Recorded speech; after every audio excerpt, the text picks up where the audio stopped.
The fluorescent lights in the emergency room buzzed with a persistent hum that matched the throbbing in her temples. Each breath Elena took sent a sharp pain through her rib cage, a reminder of the places where his fists had connected with bone. She pressed the ice pack against her swollen cheek, wincing at the contact, and watched the familiar chaos of the ER unfold around her. 3 months. That was how long she had been working as a nurse at St. Catherine's Hospital, trying to rebuild a life she thought had been destroyed. The night shifts were brutal, the pay barely enough to cover rent on her rundown studio apartment and send money to the nursing home for Sophia, the 16-year-old sister in a wheelchair waiting for her there. But it was honest work, clean work, far removed from the darkness of her past. She should have been on the other side of the triage desk wearing scrubs and helping patients. Instead, she sat in a plastic chair with a paper gown covering her torn shirt, waiting for her turn to be examined. The irony was not lost on her. She had spent 9 years running from violence only to have it follow her here,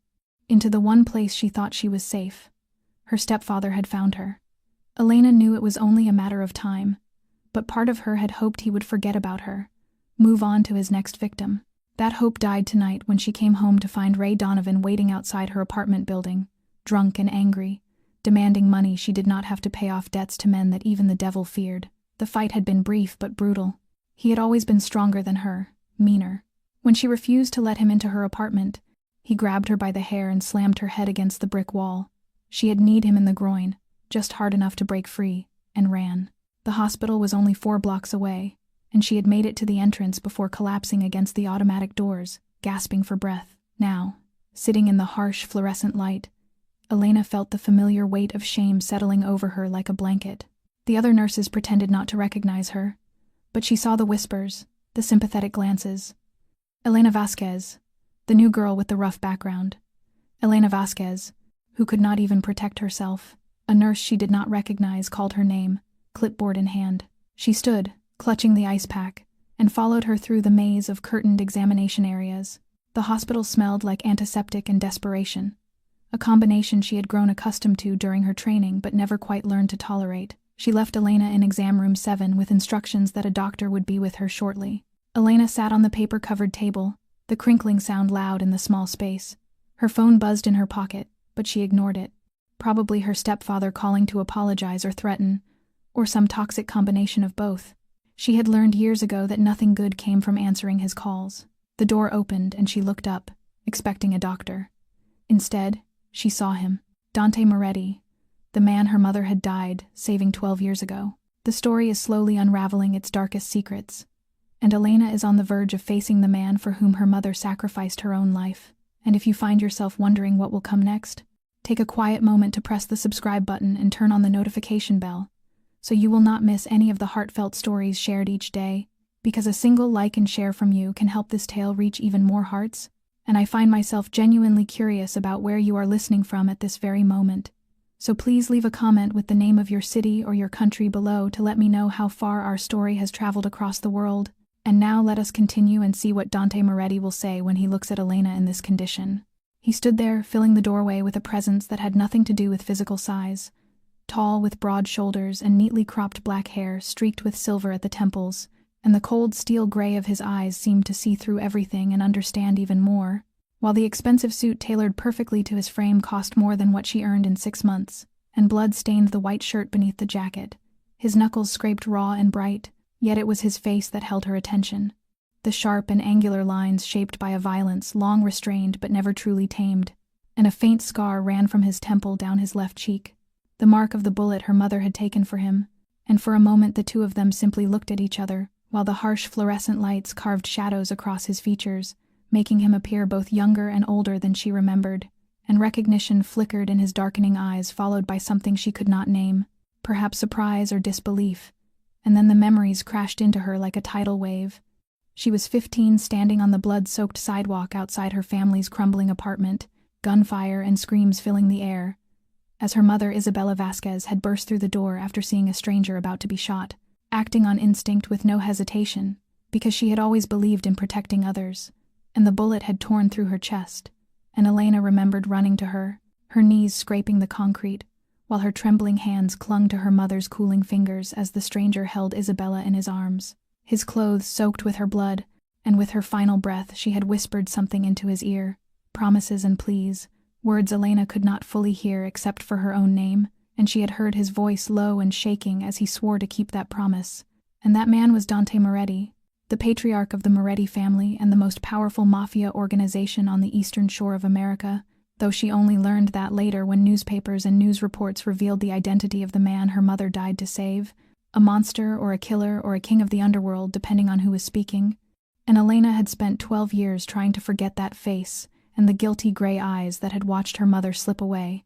And now he stood here in examination room 7 of Street, Catherine's hospital, looking at her with those same eyes, and her name on his lips came out as nothing more than a whisper but carried the weight of all the years she had tried to bury, the daughter of Isabella, and she could not speak because her throat tightened, and her heart pounded painfully against her bruised ribs in a way that had nothing to do with physical injury. And as he stepped into the room she noticed the slight hitch in his gait, and the way he leaned subtly to the right, which told her he was hurt, and that the blood on his shirt was not ornamental, and for one absurd moment she wondered whether she should offer to help him, then remembered who he was and what he was and kept her mouth shut, addressing him formally as Mr. Moretti while forcing the words past her dry throat and telling him she believed he had the wrong room and that she was waiting for the doctor. Yet he came closer, and her instincts forced her back against the wall, not exactly out of fear but because of something more complicated that made her skin feel too tight and her breath uneven, and his gray eyes swept over her face with a chilling precision, pausing at her swollen cheek, the cut on her forehead, the bruises blooming along her neck, and a muscle twitched in his jaw, the only sign of emotion beneath the iron control of his expression, before he asked in a voice low and dangerous like a predator rumbling in the dark who had done this to her. And when Elena lifted her chin, insisting it was none of his business, and that she would be fine, and that he should take care of whatever had brought him here tonight, she glanced pointedly at the blood on his shirt, hoping he would take the hint and leave. But Dante Moretti did not move, and simply stood there like carved stone with his gray eyes locked on every injury she bore. And when he said her stepfather, it was not a question but a statement. Because of course he knew. Dante Moretti had not become the most powerful crime boss in the city by being unaware of what happened on his streets. And Elena's silence was all the confirmation he required, as darkness flickered through his eyes like lightning before a storm, and then the door burst open, and Dr. Harrison rushed in wearing an embarrassed expression while stumbling over his words as he apologized for the delay and admitted he had not realized Mr. Moretti was here, and as he turned he seemed only then to notice Elena, quickly insisting he would treat Mr. Moretti first and then attend to her. But Dante's voice cut sharply across the room with an authority that could not be mistaken as he ordered the doctor to treat Miss Vasquez first. And even when Dr. Harrison protested that Mr. Moretti's injuries required attention, Dante dismissed it coldly, saying his own wounds could wait, and listing Elena's injuries with exacting clarity: severe bruising on her ribs, a concussion, and a possible laceration on her forehead that might require stitches, and he instructed the doctor to examine her now and ensure she received the best care the hospital could provide, because he did not pay the doctor to stand there staring at him, and Elena felt heat flood her face as she snapped that she did not need him giving orders on her behalf, and that she had taken care of herself for 12 years without his help. But when Dante turned back to her, there was something in his eyes that silenced her. Not anger or disdain, but a deep and festering guilt that had lived there for more than a decade. And in a voice soft as velvet yet heavy as steel, he told her he owned the hospital and knew exactly which room she was in and exactly what condition she was in when she collapsed at the entrance, so she should not tell him he had no right to be here. A muscle feathered in his jaw as he looked away for a fraction of a second, his voice dropping to a growl of pure self-hatred. I was in Sicily.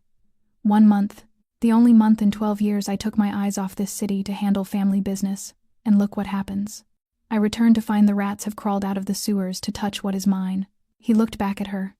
the guilt in his eyes raw and terrifying. If I had been here yesterday, Ray Donovan would be buried before he ever raised a hand to you. Elena felt as if she had been struck because he owned the hospital and she had worked here for 3 months without knowing, walking these hallways each night, tending to patients, believing she had escaped the shadows of her past while she had actually been working for him the entire time. And her voice trembled with anger as she accused him of watching her all this time, and Dante did not deny it, simply saying he had kept the promise he made to her mother because Isabella had begged him to protect her daughter and he did not break promises to anyone. And Elena wanted to scream and strike his infuriatingly handsome face, but her body ached and her head throbbed, and deep inside she knew she did not have the strength to fight him. Not tonight, not like this. And Dr. Harrison shifted awkwardly between them like a spectator at a tennis match, before finally clearing his throat and saying he would begin examining Miss Vasquez immediately, asking whether Mr. Moretti might prefer to wait outside, but Dante said he would stay and moved to the corner of the room, crossing his arms as he leaned against the wall like a man entirely within his domain, because in truth he was. And when Elena growled at him to leave, insisting she did not need him staring at her like a predator sizing up prey, he answered with maddening calm that he would not leave, not until he knew she was safe, and she could hate him as much as she wanted, and curse his name and wish him to hell. But he would not walk out of that room, not tonight, not while she was like this. And Elena looked at him exhausted and furious and helpless to the point she wanted to cry. But she did not cry. She had not cried since the night her mother died, and she would not start now. Not in front of him. Dr. Harrison began the examination with exaggerated care, clearly trying to appease the man standing in the corner of the room, and when he asked Elena to remove the thin paper gown so he could examine her chest, she could feel Dante's gaze burning into her back, even though she refused to turn around, and each time the doctor touched her she bit down on her lip to keep from crying out. And when he announced in a grave tone that she had badly bruised ribs on the left side, a mild concussion, a laceration on her forehead requiring 4 stitches, and bruises in varying shades, some old and some painfully new, he paused with his fingers tracing the dark marks along her arm as he remarked that this was clearly not the first time, and Elena did not answer because she did not need to. Her scars had already spoken for her, 12 years of violence at the hands of Ray Donovan, beginning when she was 13 and lasting until she was 18 and fled, followed by 9 years of running and rebuilding, and now he had found her again. And the doctor stitched her forehead in silence before wrapping her ribs and writing a prescription for painkillers, leaving with a stern reminder to rest for at least 1 week. And only then was Elena forced to face the man who had stood unmoving in the corner through the entire examination, because Dante had not spoken a word while the doctor worked. But she had seen the way his jaw tightened with every new bruise revealed, and the way his hands clenched into fists. When the doctor mentioned older, healed injuries, because he had seen everything, every piece of evidence of the brutality she had endured,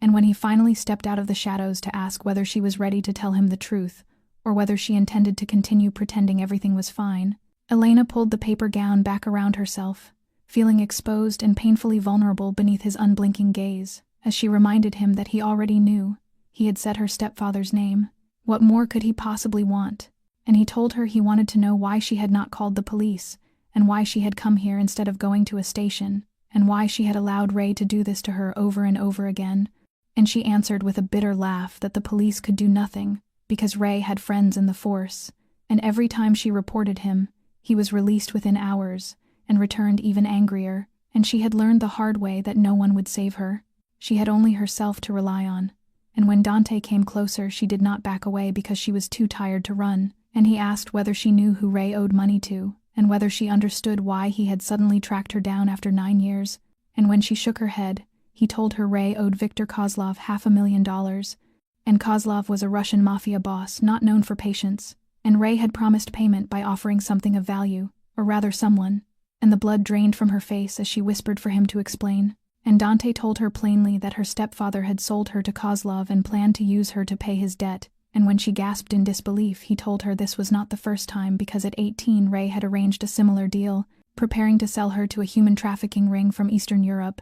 And he reminded her of the night she overheard him discussing the shipment of special merchandise, and why she decided to run away with Sophia that same night. And Elena remembered it all, the icy terror in her veins as she listened to that call, the way she carried Sophia out of bed at 2 a.m. with only a small bag of clothes and a few $100s saved, the 3 months living in a wrecked car and eating from garbage bins while still feeling freer than she had ever been. And Dante told her that the deal never happened.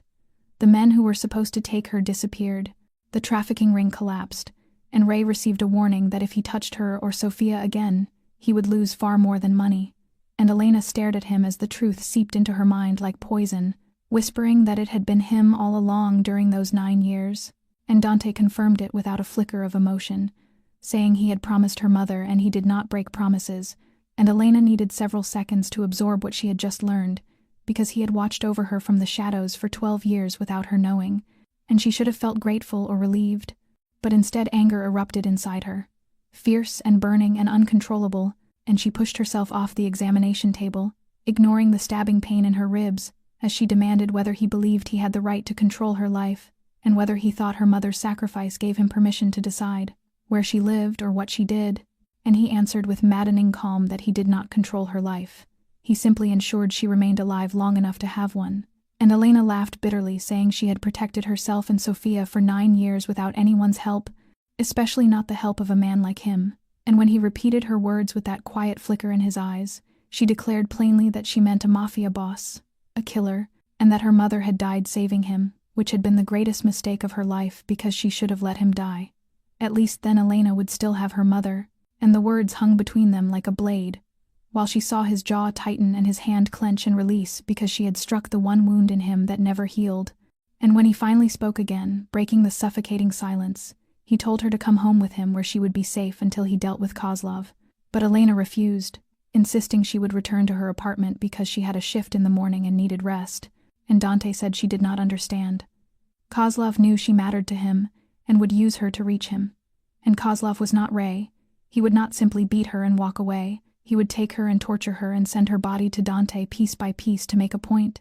And Elena answered coldly that he should stay away from her because if she no longer mattered to him, then Kozlov would have no reason to touch her. But Dante told her it was too late because Kozlov already knew he had protected her for years. And in Dante's world that meant she belonged to him, whether she wanted to or not, and nausea rolled through her because she belonged to no one and had fought her whole life not to be owned by any man. And she would not become the possession of a mafia king simply because her mother had made a fatal mistake 12 years earlier. And she said she was going home in a voice that was final and unyielding, as she retrieved her bag from the corner of the room, despite the pain tearing through her ribs, thanking him for the help he had given without her asking, but telling him to stay out of her life from now on. And when Dante called her name as she reached for the door handle, she stopped but did not turn as he told her that when she realized he was right, and when Kozlov came knocking on her door, she should call the number he was giving her. And she felt him slip a business card into the pocket of her coat, as he said she could call at any hour, day or night, and he would come. But Elena gave no reply as she opened the door and stepped into the hall without looking back, walking through the hospital corridor with the steadiest steps she could manage, while ignoring the curious glances of her colleagues and the agony ripping through her body, telling herself she would go home and lock the door and be fine because she had no other choice. The taxi ride home felt endless, as Elena curled up in the back seat clutching her bag to her chest, while every pothole on the road sent sharp waves of pain through her battered ribs, and she tried not to think about Dante Moretti, or his warnings, or the cold gray eyes that somehow held a flicker of concern, reminding herself she had been right to walk away and forcing herself to believe it. But when the cab stopped in front of her aging apartment building, and she paid the fare and stepped out on unsteady legs, into the eerily silent South Side night, with only the flickering streetlights and the distant cry of a stray cat echoing through the alleyways, she climbed 3 flights of stairs, each step a battle against her battered body. And when she reached her door, every thought in her mind froze because the door had been shattered, the hinges broken and splintered wood scattered across the floor. And Elena stood there with her heart racing wildly as her trembling hand pushed the door open to reveal devastation inside. The sofa overturned with its white stuffing spilling out like exposed organs, the wardrobe toppled with her few clothes strewn across the floor, the dishes in the kitchen shattered into glittering shards beneath the thin light from the hallway. Everything she owned and everything she had spent 9 years rebuilding reduced to wreckage, but what paralyzed her was not the destruction. It was the message on the wall written in large, uneven red letters that looked like blood demanding payment or life, and she staggered back, gripping the doorframe to remain upright, wishing she could believe Ray had done this in drunken vengeance. But he was a violent drunk, not an organized criminal. And this was someone else. This was Kozlov, and her legs carried her into the apartment almost against her will, as she stepped over the ruin toward the small table beside her bed, where she kept the most important things, and her stomach dropped when she saw the drawer forced open. The photos she kept of Sofia scattered across the floor, and beside them new photos she had never seen before. Pictures of Sofia in her wheelchair in the garden of the nursing home, smiling at a nurse. Pictures of her by her window looking out. Pictures of her eating lunch in the common room, all taken from a distance through fences or glass. The work of someone watching, someone stalking, and Elena felt the world collapse beneath her feet, because it was not her they had targeted now. It was Sofia, her innocent 16-year-old sister who could not defend herself, and who was being watched by men even the devil would fear. And Elena fumbled for her phone with hands shaking so violently she almost could not dial, and when a sleepy and impatient voice answered from Sunny Hill's nursing home, she choked out Sofia's name, asking whether she was safe, and begging the woman to check immediately, and after a brief pause, the nurse answered that Sophia was fine, sleeping in her room, and asked if something was wrong. But Elena could not respond and simply stood in the wreckage of her life with tears slipping down her cheeks without her noticing, because Sophia was safe at least for now. But for how long? Because Kozlov had made his message unmistakably clear. He knew where Sophia was, he knew Elena's weakness, and he would not stop until he had what he wanted. And Elena's knees gave out as she collapsed among the broken glass and torn clothing, crying for the first time since the night her mother died 12 years earlier. Not because of physical pain or the destruction of her home, but because she finally understood the brutal truth Dante had tried to tell her. She could not protect Sophia. She could not protect herself, and this time she could not run. And her hand moved instinctively toward the pocket of her coat where Dante's business card remained, heavy as a reminder of her failure. Elena did not know how long she had been sitting there among the broken glass and the stalking photographs of Sophia. Perhaps a few minutes, perhaps hours, because time lost its meaning when fear hollowed out every sense, and she only realized she was no longer alone when footsteps sounded at the door, making her lift her head with her heart pounding wildly, as her hand instinctively searched for something to defend herself with. But the man standing on the threshold was not Kozlov or any of his men, rather a man around 32, tall and lean with neatly cropped brown hair, dressed in a black suit and holding himself like someone intimately familiar with violence, and he surveyed the wrecked apartment, then the tear-streaked woman on the floor, without a flicker of surprise, as he addressed her calmly and professionally as Miss Vasquez, while introducing himself as Marco Santini, sent by Mr. Moretti, and Elena wanted to laugh or scream or both, because of course Dante would send someone. He had watched her for 12 years, so why stop now? And she tried to say she did not need rescuing, but her voice cracked apart, thin and useless, yet Marco said nothing, and simply held out a phone with an active call waiting on the screen, telling her without words that Dante wanted to speak to her. And Elena stared at the phone, as if it were a venomous snake, because she knew that if she picked it up, if she heard Dante's voice, she would have to admit he had been right, that she could not protect herself, that she needed him. But her gaze drifted to the scattered photographs of Sophia, and every scrap of pride inside her dissolved, and she reached for the phone and pressed it to her ear, hearing Dante speak her name in a low, steady voice, as though he had known exactly what would unfold, asking whether she was ready to listen to him. And a sob broke free despite all her efforts to contain it as she whispered that they had pictures of Sophia, that they knew where her sister was, and Dante answered that he already knew, and that he had sent men to the nursing home the moment she left the hospital, assuring her that Sophia was safe, and would remain so, but that Elena needed to come to him now. And the tears kept falling, and she hated this weakness and hated needing anyone, especially a Mafia king, but she hated the thought of losing Sophia more. And she told him slowly that if she came, he had to promise her that Sophia would be protected not just now but for as long as this lasted, that no matter what happened to her, her sister had to remain safe. And Dante remarked that she was bargaining with him, a note of amusement slipping into his voice. But she corrected him with steady resolve, saying she was setting conditions because it was the only leverage she had, and Dante's tone shifted into solemn assurance as he promised that Sophia would be protected, that she had his word, that no one, not Kozlov, nor Ray, nor any other soul, would ever touch her, and that she knew all too well how he kept his promises. And Elena closed her eyes, feeling the weight of the moment, understanding this was surrender, that she was letting go of 9 years of running,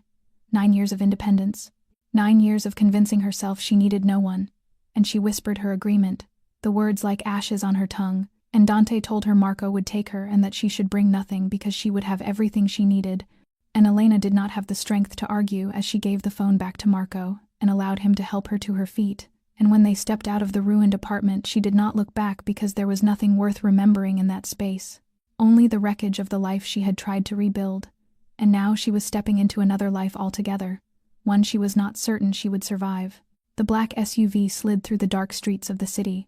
carrying Elena farther and farther from the life she had known, and she sat in silence in the back seat, staring through the window without truly seeing anything, while Marco drove without attempting conversation, a mercy she was quietly grateful for because she had no strength left to speak or even to think. And when the vehicle turned onto a private road lined with towering oak trees, Elena began to understand she was entering an entirely different world. As the massive iron gate opened automatically, and she counted at least 6 guards between Sherazing, the entrance and the main house, and then the Moretti estate rose before her like a modern fortress. 3 stories of Italianate architecture with white stone columns and sweeping balconies bathed in the warm glow of dozens of golden lights. A place both terrifyingly beautiful and overwhelmingly luxurious, large enough that her cramped studio apartment could have fit inside the living room with space to spare. And Marco stopped at the front steps where Dante was waiting, having traded his blood-stained suit for a simple black shirt and slacks, though his presence remained undiminished as he stepped forward to open her door and offered his hand with the effortless elegance of an old-world gentleman. And Elena stared at that hand for a long moment, before reluctantly accepting it as he welcomed her to his home and told her he would show her to her room, and she said nothing as she let him lead her through massive oak doors into a grand foyer with soaring ceilings and glittering crystal chandeliers, marble floors, a sweeping spiral staircase, and oil paintings that looked like antiques lining the walls, every inch radiating wealth and power and a life Elena could never have imagined for herself. And they climbed to the second floor, walking down a long hallway of closed doors, until Dante stopped at one and opened it for her, stepping aside so she could enter, and Elena crossed the threshold only to lose her breath, because the room was 3 times the size of her former apartment, with a king-size bed draped in white linens and piles of decorative pillows, a large window overlooking a garden strung with lights, a walnut desk, a velvet armchair, shelves lined with brand-new books, and a private bathroom with a marble tub and rain shower visible through its half-open door. But it was the wardrobe that made her steps falter, the door left open to reveal rows of neatly hung clothing in every style she wore, from work attire to comfortable loungewear, from sleepwear to winter coats, and when she touched a dress with trembling fingers, she realized it was exactly her size, and she checked another and another only to find each one perfect in size, style, and even color preference. And she turned to Dante with her voice barely a whisper, as she asked how long he had been watching her, how long he had known her clothing size, her favorite colors, the books she read. And Dante stood in the doorway without crossing the invisible line into her space, his gray eyes meeting hers without wavering, as he answered 12 years, since the night her mother died in his arms. And Elena felt her knees weaken, because for 12 years she had believed she was running, believed she was free, believed she was building a life no one could trace. Yet he had always been there in the shadows, watching and waiting, and she asked why he had never approached her, why he let her struggle for years, sleeping in a car, working 3 jobs at once, starving herself to save money for Sofia, and why he had done nothing if he had so much power. And Dante answered that she had never wanted his help, that he had known her long enough to understand she would never take money from a mafia boss, that she wanted independence, and wanted to prove she could survive without anyone. And he respected that and intervened only when her life was truly in danger, and Elena told him he had no right to make that decision for her,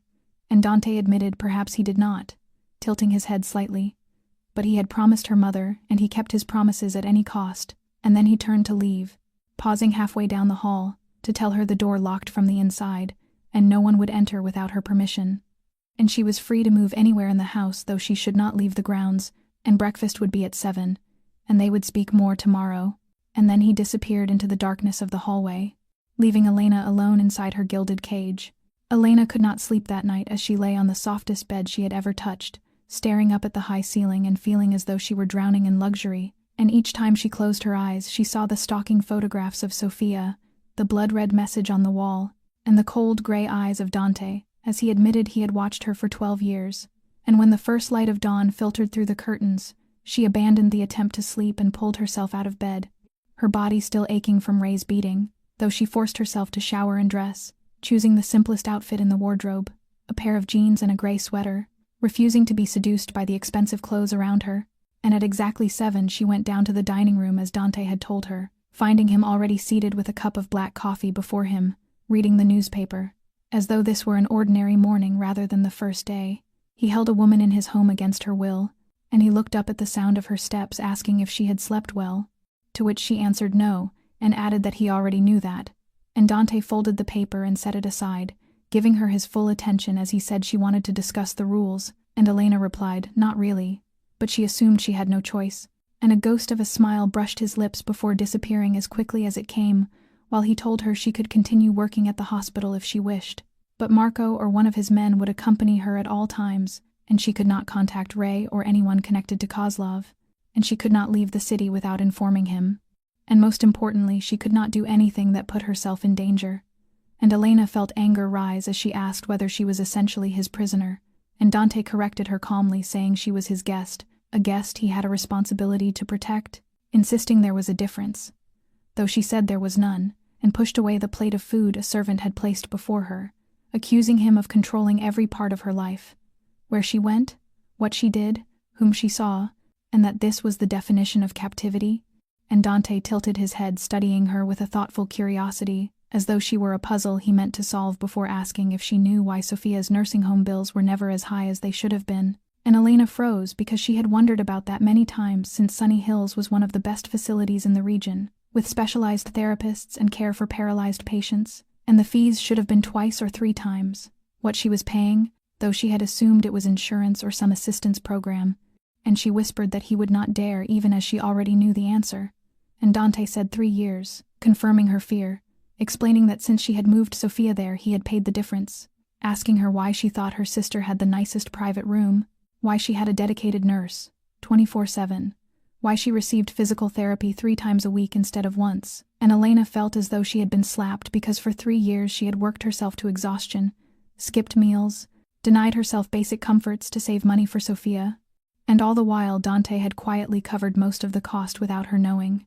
and she should have felt grateful, but instead she felt betrayed as she asked why he had done it, and why he could not simply leave her alone. And Dante answered, because he had promised her mother and because Sophia deserved the best care and was innocent in all of this. And Elena rose abruptly, her chair scraping against the marble floor as she faced him with all the fury and helplessness inside her, telling him she was not a bird to be kept in a golden cage, or a pet to be fed and watched, that she was a human being, and no matter how much he paid or how fiercely he protected her, he did not own her. And Dante stood as well, seeming taller and more imposing than she remembered. Yet when he spoke, his voice was unexpectedly gentle as he told her. He knew she was not a bird. She was a wolf, a wounded wolf, fighting to protect her pack. And he did not wish to cage her. He only wanted to keep her safe until she was strong enough to fight on her own. And then he turned toward the doorway, pausing only long enough to tell her to eat, because she needed her strength before disappearing and leaving Elena alone, with a storm of emotions she had no idea how to tame.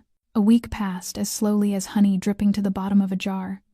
and Elena gradually adjusted to the rhythms of life inside the Moretti estate, though she would never admit it aloud, waking each morning in the most luxurious room she had ever touched, and returning each night to a bed softer than anything she had known, continuing her night shifts at Street Catherine's, but now always trailed by Marco or one of Dante's men who followed her like silent shadows, prompting her colleagues to whisper and cast curious glances at the man in the black suit, waiting in the hallway, glances Elena never explained because she had no idea how to. And the thing that surprised her most was breakfast,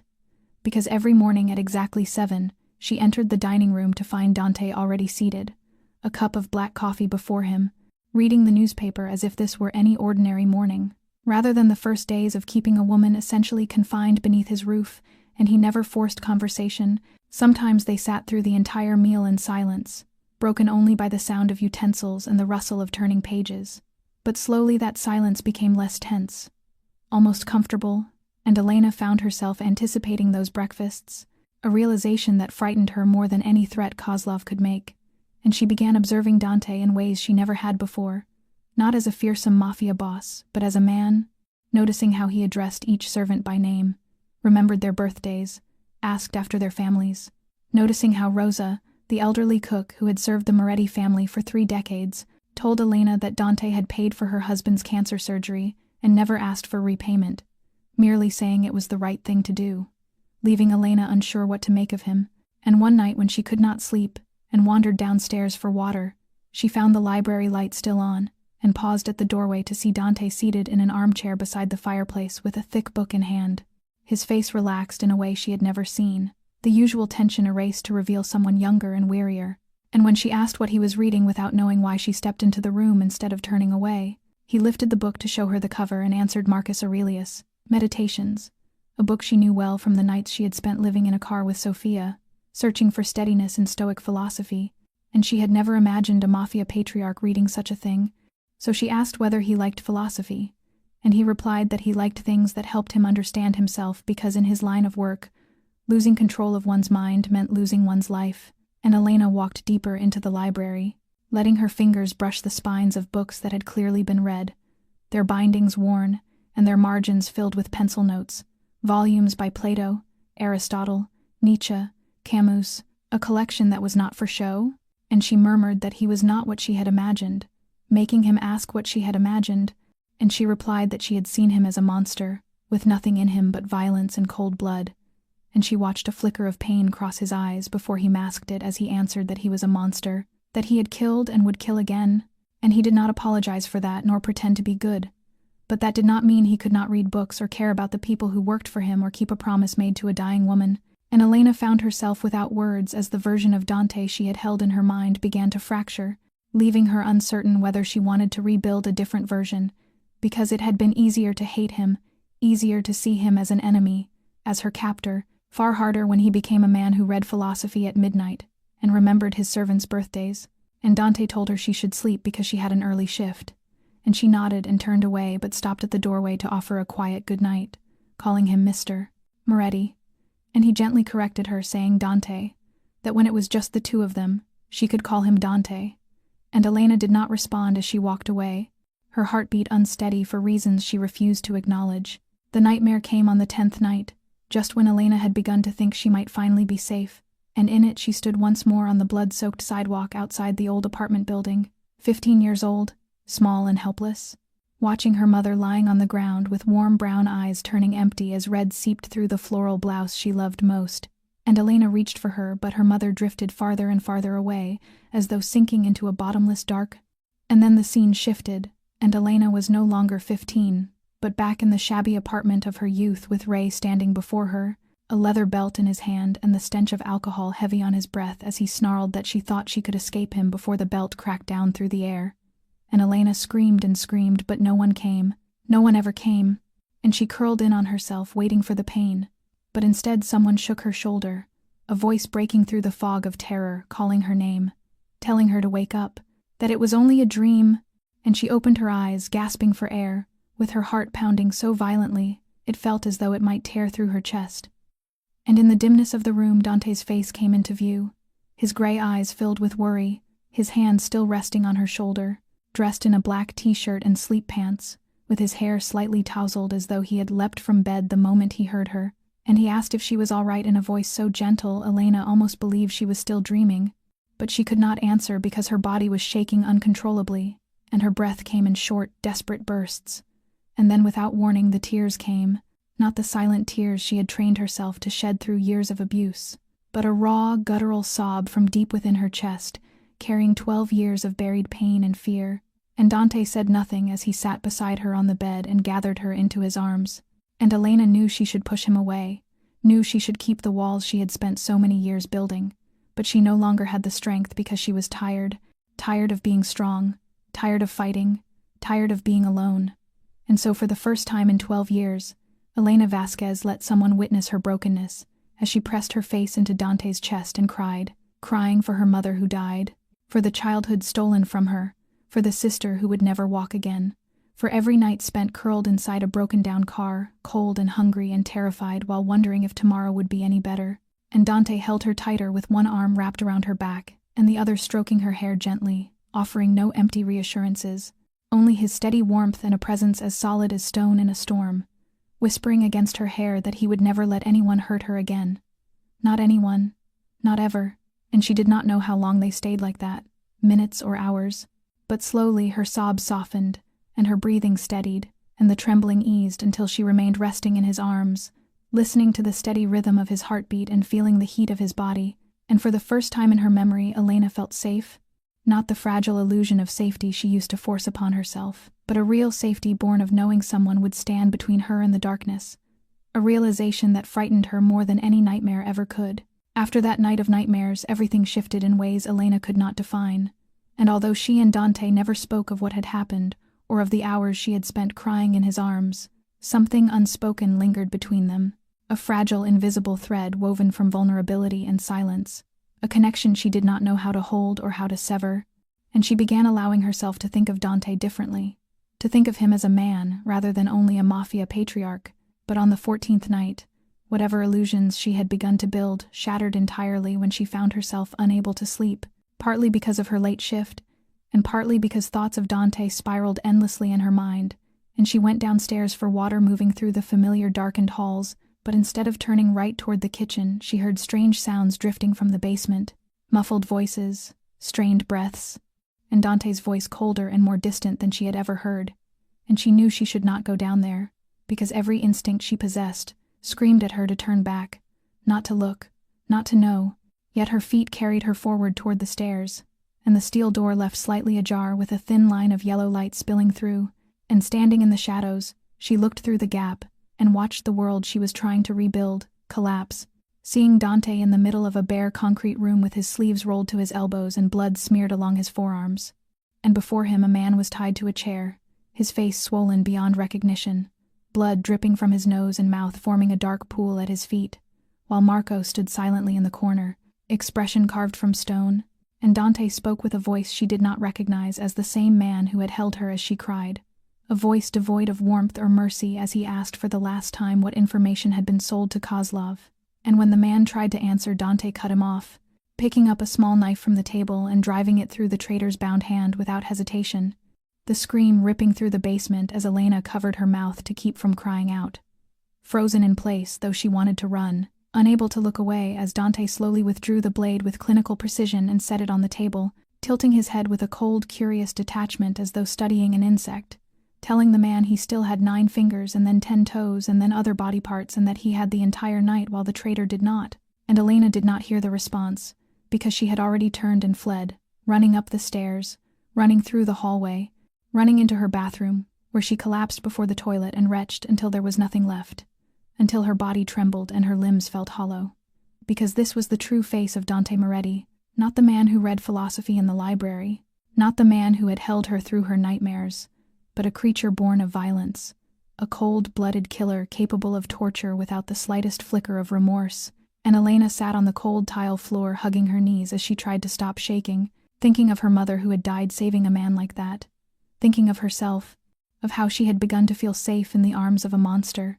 thinking of Dante's rare smile, and the way he looked at her as though she were the most precious thing in the world, and she wondered whether she could keep living here now that she knew the truth he had never bothered to hide. Elena did not know how long she sat on the bathroom floor, minutes or hours, only that when a knock sounded at the door her body had gone numb, and her trembling had faded into a strange hollow stillness, and she knew who stood on the other side even before his voice came through the wood, calling her name and telling her he knew she had seen, but she did not answer because she was not sure she could form words, and after a long silence she heard the door to her room open, and heavy footsteps cross the floor.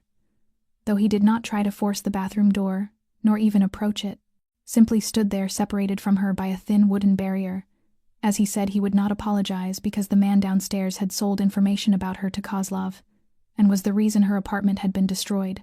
and the reason Sophia had been watched. And Elena closed her eyes as the images she had witnessed rose again, the blood, the screaming, the knife driving through flesh, and Dante's face carved from ice, and his voice continued saying he never pretended to be good, and had told her from the beginning what he was, a monster, a killer, that this was his true nature and this was how he protected what belonged to him.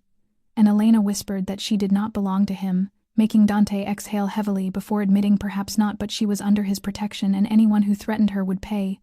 and he would never apologize for keeping her safe. And silence settled between them thick and suffocating, as Elena wanted to shout that she did not need this kind of protection, nor anyone torturing and killing on her behalf, yet the words died in her throat, and Dante spoke again as if hearing her thoughts, telling her she would not leave, not now while Kozlov hunted her, but if after everything she still wanted to go he would let her, that he would not force her to stay with a monster. And then his footsteps receded, and the door to her room closed softly, leaving her alone in the darkness with her thoughts. And she did not sleep that night, but lay on her bed, staring at the ceiling, thinking about Dante, about what she had seen, about what she felt, remembering the years Ray beat her with pointless drunken cruelty, simply because he could, and because she was weaker. Violence she had known and recognized, the violence of a coward striking someone defenseless, and yet what she had seen in the basement was different, because Dante had not tortured that man out of pleasure or rage, but with a clear purpose, to extract information, to protect his territory, to protect her. And did that make it right? Elena did not know. She was not a philosopher nor a judge, only a girl who had spent her life running and had seen too much violence to believe in a world divided neatly into good and evil. And when she was honest with herself, she realized something that frightened her more than the torture she had witnessed. She was not afraid of Dante, though she should have been, because she had just watched him drive a knife through a man's hand without blinking and knew he was capable of far worse. Yet when she thought of Dante, she did not feel fear. She saw the man who held her while she cried, the gray eyes filled with real worry when she woke from nightmares. The protector who had watched over her and Sophia for 12 years without asking for anything in return. And maybe she was broken. Maybe the years of abuse had twisted her moral compass beyond repair. Or maybe living her whole life in darkness had taught her there were no purely good or purely evil people, only those willing to do whatever it took to protect what they loved. And Dante Moretti, monster or not, had chosen to protect her.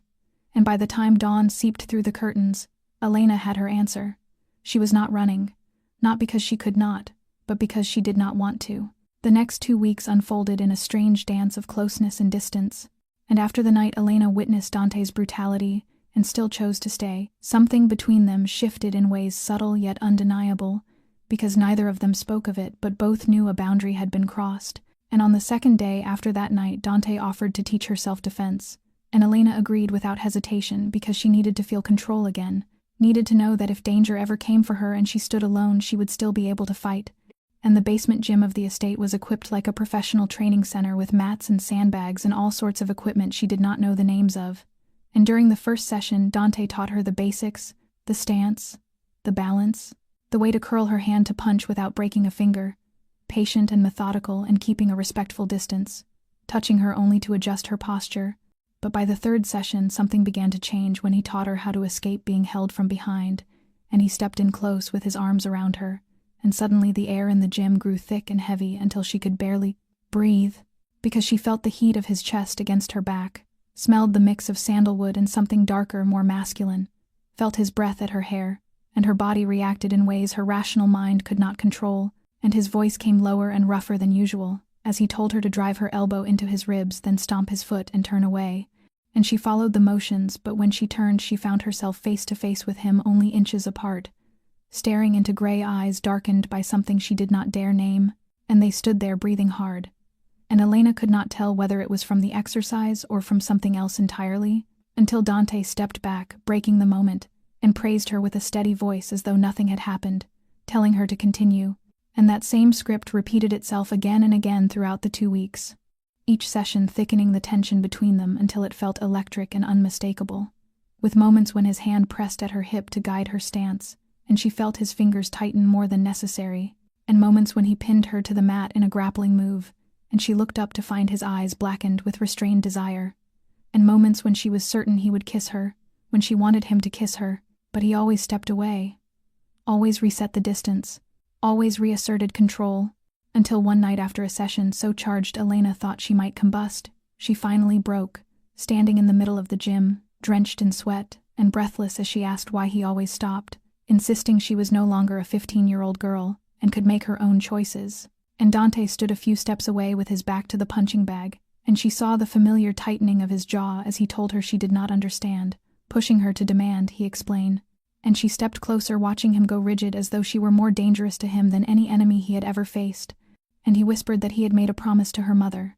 not only to protect her but to keep a second vow Elena had never known. And she stood there with her heart pounding as she asked what else her mother had made him promise, and he answered that her mother had told him never to touch her, never to love her, insisting she deserved a normal life with a normal man, not a monster like him, forcing him to swear he would keep his distance. And Elena felt her world come to a halt as she realized her mother, the woman who had died saving Dante, had used her final breath to ensure he would never love her daughter. And Dante, who treated promises like sacred vows, had spent 12 years fighting himself because of it, and he went on to say he stopped because if he touched her, if he truly touched her, he would never be able to stop, and he would break the promise he made to the dying woman who saved his life. And then he turned and walked away, leaving Elena standing alone in the gym, with the truth still echoing in the air and crushing her heart. 3 days had passed since the night Dante revealed the promise he had made to her mother, and Elena still had no idea how to carry the weight of that truth. And she and Dante moved around each other carefully, their breakfasts turning quiet and awkward, their self-defense lessons suspended indefinitely, as she spent most of her time either in her room or at the hospital trying not to think about the gray eyes filled with anguish when he confessed he had been fighting himself for 12 long years, until everything collapsed on an otherwise ordinary afternoon, when she sat in the library pretending to read a book, though her eyes had dragged across the same page for half an hour, and her phone vibrated with a message from an unknown number, containing a video. And when she opened it, the world simply stopped because it was Sophia, her little sister, sitting in her familiar wheelchair but not in the bright room of the nursing home, instead trapped in a dim concrete space with her hands tied to the chair and her face pale with fear, her eyes swollen from crying, a fresh bruise blooming on her cheek, and Sophia's trembling voice saying, "Sister Elena, I am sorry. They said you have to come or they will," before the camera shifted to reveal an unfamiliar face, a middle-aged man with silver-streaked blonde hair, ice-blue eyes, and the predatory smile of someone who delighted in cruelty, and he spoke in a thick Russian accent, introducing himself as Viktor Kozlov and telling her they needed to talk, that she had 24 hours to go to the address he would send, and that she must come alone, without Moretti or anyone else, or he would send her sister back to her piece by piece, beginning with those delicate little fingers, and when the video ended, Elena could not breathe. Rising to her feet so quickly, the book crashed to the floor as she ran down the hall and down the stairs toward the front door, because she had to go, and she had to save Sophia, and she would trade her life for her sister's without hesitation, only to be stopped by Dante's voice, booming like thunder, before his arm slashed across her path and pulled her back as she screamed at him to let her go, pounding her fists against his chest, though he did not move an inch, crying out that Sophia had been taken and she had to go. And he answered with a calmness that infuriated her that he already knew, that the message had reached him as well.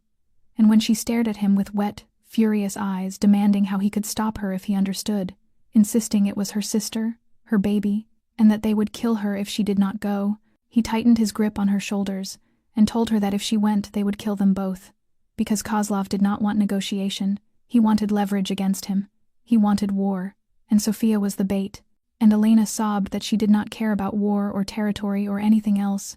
that she only wanted her sister safe, and if she had to die for that to happen, then she would. And Dante pulled her against him, holding her so tightly she could not struggle, whispering into her hair with a tremor she had never heard in his voice that she did not need to die, that he would save Sophia and bring her home, but she had to trust him and she had to stay. Asking how she could possibly trust him or sit safely in this house while her sister was being tortured somewhere in the dark, and he answered that he had promised her mother he would protect both her and Sophia, that he kept his promises no matter the cost, that Kozlov would pay dearly for what he had done because he had touched something that belonged to him, and that would be the last mistake he ever made. And Elena could no longer form words, standing there shaking and weeping into Dante's chest while praying to anyone listening that her sister would survive the night. The Moretti estate transformed into a war fortress within an hour, and Elena stood in the corner of the vast living room with eyes swollen from crying as dozens of men in black suits gathered, checking weapons and receiving orders from Marco, while Dante stood among them like a commander on the eve of his final battle, his voice deep and authoritative as he assigned positions, and she had never seen him like this. Not the man who read philosophy in the library, not the man who held her while she cried, but the Dante Moretti the underworld feared, the head of the Moretti family, the one they called the Reaper, and he was about to walk into the enemy's den to rescue her sister. And when the men began to move out, Dante turned toward her, murmured something to Marco, then strode across the room with long, determined steps, and Elena straightened as he approached, trying to keep her trembling under control, telling him that he would bring Sophia back, as if making a statement rather than asking, and he answered that he would, stopping close enough for her to see the flecks of gold in his gray eyes and feel the heat of his body, adding that he would end Kozlov and the man would never again threaten her or Sophia. And Elena nodded, swallowing the fear knotting her throat, wanting to tell him to be careful, that he too must come back alive. But the words caught and she could only look at him with all the emotion she did not know how to name. And Dante lifted a hand to her face and touched her cheek with his fingertips, something breaking in his eyes as he whispered 12 years. 12 years of keeping his distance. 12 years of fighting himself every single day. And that if tonight was his last night he would not die without. But he did not finish, because instead he pulled her to him and kissed her, not a gentle kiss nor a hesitant one, but the kiss of a man who had waited far too long, wanted far too much, and no longer had the strength to restrain himself, his mouth claiming hers with a fierce, almost desperate hunger, one hand sliding into her hair, while the other gripped her waist as though afraid she might disappear, and Elena responded without a moment's hesitation, hooking her arms around his neck and pulling him closer, pouring all her fear and longing and the nameless storm she had tried to bury into that kiss, tasting the desperation of a man stepping into death's shadow, unsure if he would return. And when they finally broke apart, both were breathing hard, Dante resting his forehead against hers with his gray eyes closed, as he whispered that he had broken the promise he made to her mother, his voice thick with guilt and something else, something that sounded like release. And Elena lifted her hand to his cheek and forced him to look at her as she told him that her mother wanted her to be happy and she would understand. And Dante looked at her for a long moment, as if committing her face to memory, then kissed her again, shorter but no less intense,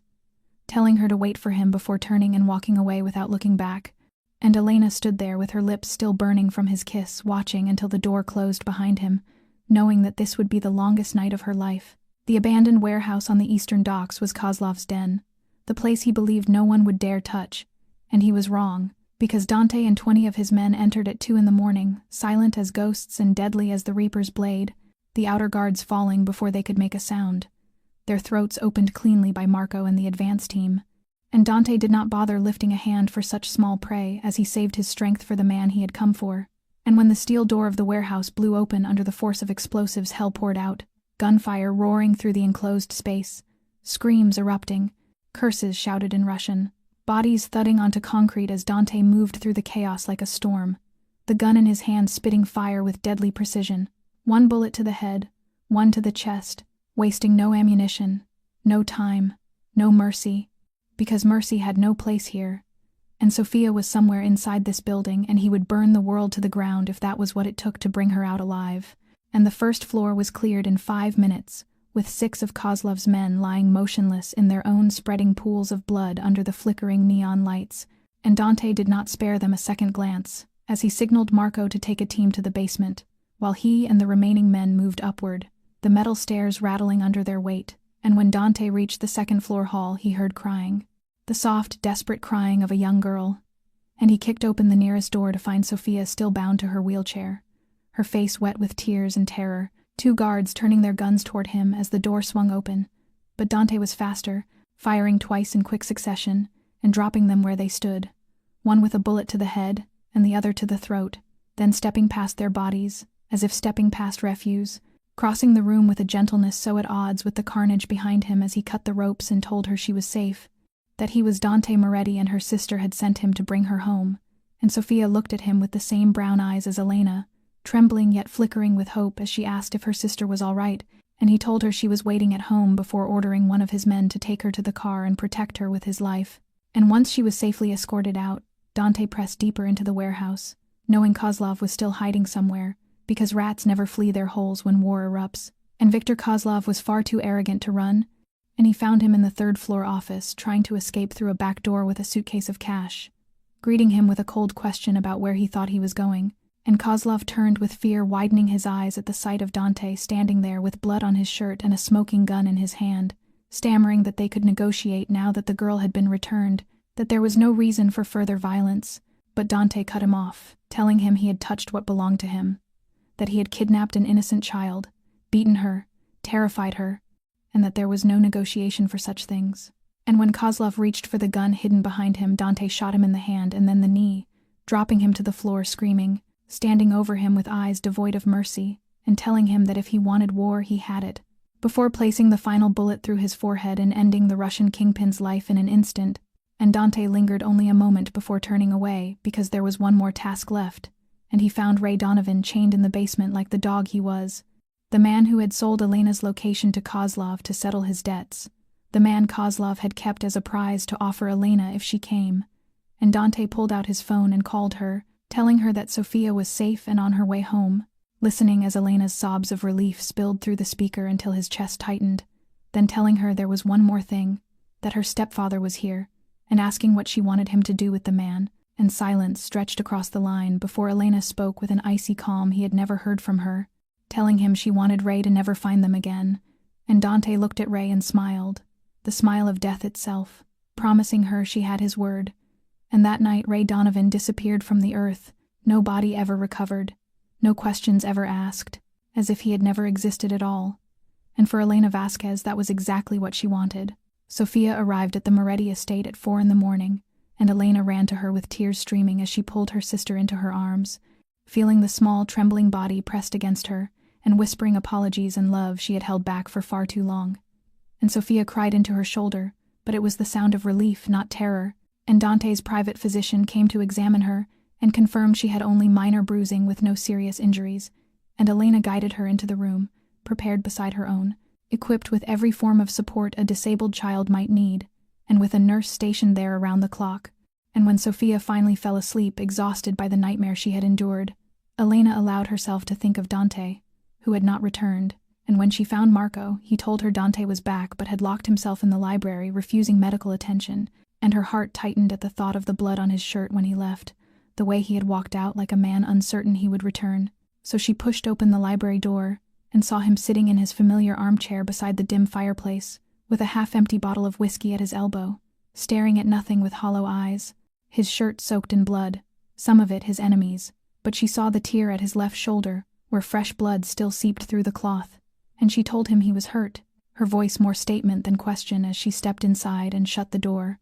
And Dante lifted his gaze, showing exhaustion not of the body but of the soul, telling her it was only a scratch and that she should sleep because Sofia needed her, but Elena told him Sofia was already sleeping and that he needed his wound tended, and she went to the cabinet she had discovered during her first week, gathering gauze and antiseptic, before returning to him with a steadiness born of years caring for herself,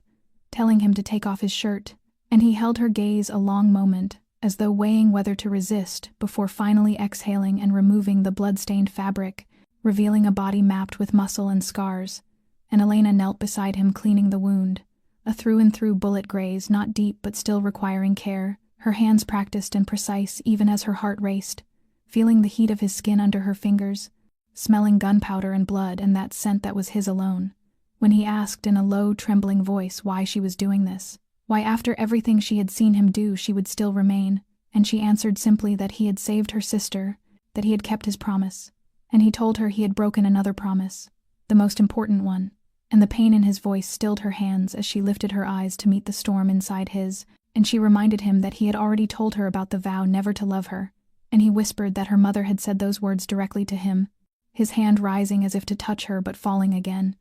and he recounted how on the night she lay dying in his arms, she said her daughter deserved a normal life, a small home in the suburbs, a husband with an ordinary job, children who would grow up never knowing violence, and that she made him swear to protect Elena from afar, never to come close, never to pull her into his world. Tears burning in Elena's eyes as he continued, saying her mother told him that if he truly wanted to repay her, he would let her daughter live the life she never had, a life without darkness, without monsters, without him, and he had sworn it and kept that vow for 12 years. But the night he saw her in the hospital beaten and broken, he knew he could no longer stay away, knew he would shatter every promise if that was what it took to keep her safe, and he placed his hand on her cheek, wiping away her tears as he whispered that he had kissed her, that in doing so he had broken the last vow made to the woman who died for him, because he loved her, Elena, had loved her for far longer than he would admit, telling himself it was duty or guilt or oath, but it had always been love, even when he tried to deny it. And Elena looked at him, this man who had carried the weight of her mother's dying request for 12 long years, who had fought himself every day, who had kept his distance even when it destroyed him inside, and she realized she no longer wanted him to bear that burden alone. Elena placed her hand against Dante's chest and felt the rapid thrum of his heartbeat beneath her palm as she told him her mother had been wrong, her voice trembling yet certain, and he went still beneath her touch with gray eyes widening in surprise as she continued before fear could silence her, saying that her mother had loved her and wanted the best for her, but could not have known who she would grow into or where life would take her, believing happiness meant a small house and an ordinary husband, but that this too had been a mistake, because for 12 years Elena had been running from Ray and from memories and from anyone who tried to come close, building walls and convincing herself that loneliness was freedom, when in truth she had never been free, only alone and exhausted and frightened every single day. Until he appeared, she whispered through her tears, he with all his violence and darkness and everything her mother tried to keep her from, yet also the first person who ever made her feel safe, the first to hold her while she cried without demanding anything in return, the first to look at all her scars without turning away. And when Dante breathed her name like a prayer, she told him she no longer wanted to run, that she did not want the ordinary life her mother dreamed of, that she wanted this, wanted him, with all the danger and madness wrapped inside it, that she wanted to wake knowing he was there, wanted him to hold her through the nightmares, wanted, But she did not finish because he pulled her into his arms and kissed her as though she were air and he were drowning, a kiss different from the desperate one before the battle. This one carrying not farewell but the fragile promise of a beginning, his mouth moving over hers with a tenderness she never expected from a man capable of killing, and she melted into him, surrendering entirely as he rose and lifted her without breaking the kiss, her legs circling his waist, her fingers tangled in his hair, and she did not ask where he was taking her because she did not need to ask. She trusted him with everything she had, and in his darker, the larger room she noticed nothing but him as he laid her on the bed with a care so aching it nearly broke her, and he paused above her with gray eyes gone black with wanting, as he told her that if they crossed this line there would be no return, that she would belong to him completely and he would never let her go. And she answered that she did not want to be let go, that she wanted to belong to him and wanted him to belong to her. And that night in the moonlit shadows they found each other in the way both had longed for, Dante touching her as though she were the most precious thing he had ever held, his lips moving over each old scar like an apology for every pain she had suffered, while Elena let herself be carried into the heat and breath and whispered ruin of it all until the last of her walls fell away. And afterward, as they lay together with their bodies entwined, and their breathing slowly settling, Dante lifted her chin and looked into her eyes and told her he loved her, the words carrying the weight of 12 years of waiting, saying he had loved her perhaps since the moment he saw her kneeling beside her dying mother, fierce even as her world collapsed, and that he would love her until the day he died and beyond, seeking her again in whatever life came after. And Elena whispered that she loved him too, the words she had feared for so long now flowing as easily as breath, calling him her monster, her protector, her home. And Dante kissed her once more, gently and with all the love he had held back for years, and Elena knew that whatever came next, she would never be alone again, for she had found where she belonged, in the arms of the man her mother died to save, in the gilded cage that had become a sanctuary, in the dark and perfect love she had never dared to imagine. The first light of dawn slipped through the curtains and woke Elena from the deepest sleep she had known in years, and she felt the warmth of Dante's body beside her, with his arms still wrapped around her waist as though even in sleep he could not bear to let her go. So she lay there for a moment listening to the steady rhythm of his heartbeat and soaking in a peace she never believed she would be allowed to feel again. When she shifted, Dante woke instantly, the reflex of a man who had lived his entire life inside danger. But when his eyes found hers, the gray in them softened, and a rare smile curved his mouth as he whispered "Good morning" in that sleep rough. The gentle voice she now knew was reserved only for her, and Elena realized it was the first time in 12 years she had opened her eyes without dread waiting for her. Dante sat up and reached for the nightstand drawer, pulling out a small velvet box, and her heart quickened as he opened it, only to falter at the sight of a key instead of the ring she briefly imagined, an old-world platinum master key carved with intricate patterns, looking more like art than something meant to be used. "This is the master key," he said quietly, his tone serious yet tender. "It opens every door in my life, this house, the other properties, the bank accounts, everything, and I want you to have it." Elena stared at the key, then at him, confused until he placed it into her hand and closed her fingers around it, telling her he wanted her to stay because she chose to, not because she had nowhere else to go, that she had been trapped too many times already, and he refused to be another cage. Tears filled her eyes when she understood what he was giving her, for Dante, a man of control and possessiveness, was offering her absolute freedom, even if it meant breaking himself to let her walk away. She looked at the key, felt its weight, felt the weight of trust and love it carried, then set it gently on the table and turned back to him saying she chose to stay. She chose him, not out of desperation but because this was where she wanted to be. The way he looked at her then made her feel as though she had handed him the entire world, and perhaps she had. 3 months later, Elena's life had transformed so completely, she sometimes struggled to believe it was her own. She still worked as a nurse at Street Catherine's, not because she needed the money but because she loved the work and the quiet fulfillment of helping people, while Sophia lived with them in the mansion, healing under the best physical therapy program money could buy, her smile growing brighter each day as she blossomed in the safety she had never known before. Dante remained, Dante still dangerous and ruthless in the underworld, still the Reaper whispered about in fear, yet with Elena and Sophia he was a different man entirely, teaching Sophia to play chess, reading to her when she could not sleep. Watching the two sisters with a tenderness Elena knew he had buried inside himself for years. One evening, as they sat in the back garden watching the sun dip behind the distant hills, Dante sank to one knee before her, and her heart pounded as he opened a small box to reveal a simple platinum ring set with a single rare amber diamond. The color, he said, had always reminded him of her mother's warm eyes. "You gave me something I never believed I deserved," he said, his voice trembling slightly. "A family, a home, a reason to want to wake up every morning." And he asked her if she would allow him the rest of his life to repay her. Elena lifted the ring and saw the single word engraved inside. Home. And with tears slipping down her cheeks she whispered, "Yes, 1,000,000 times yes." As Dante slid the ring onto her finger and kissed her beneath the fading gold of the sunset,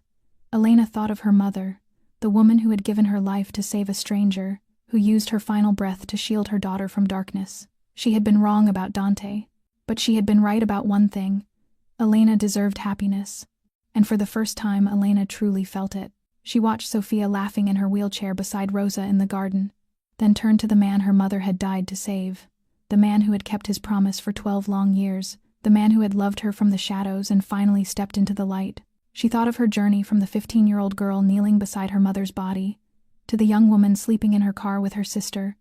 to the exhausted nurse working night shifts, to the woman loved by the most feared man in the city,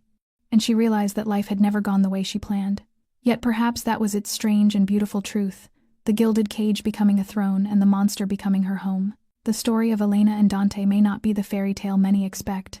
but it carries truths worth holding close, reminding us first that people are never simply good or evil, that Dante may be a mafia lord and a killer, yet he is also a man of promises and fierce protection. Second, that resilience is a quiet, powerful force, seen in Elena, who endured what few could imagine yet never stopped fighting for herself and her sister. And third, that home is not a place but a feeling, the sense of safety and love found beside the people who anchor our hearts. Thank you for listening this far, and if this story touched you, please take a moment to subscribe and turn on notifications so you won't miss the stories we release each day. A like and share from you helps this tale reach more hearts and spread its human truths. I would love to know how this story made you feel, whether a moment stirred your emotions or a character reminded you of someone in your own life, whether a lesson lingers with you. Please share your thoughts in the comments. I read every one and treasure them deeply. Finally, I wish each of you watching this good health, joy, and love in your days ahead, and may you remember that no matter how hard life becomes, there is always light at the end of the tunnel, and sometimes home is found in the places we least expect. Goodbye for now, and I look forward to seeing you in the next video.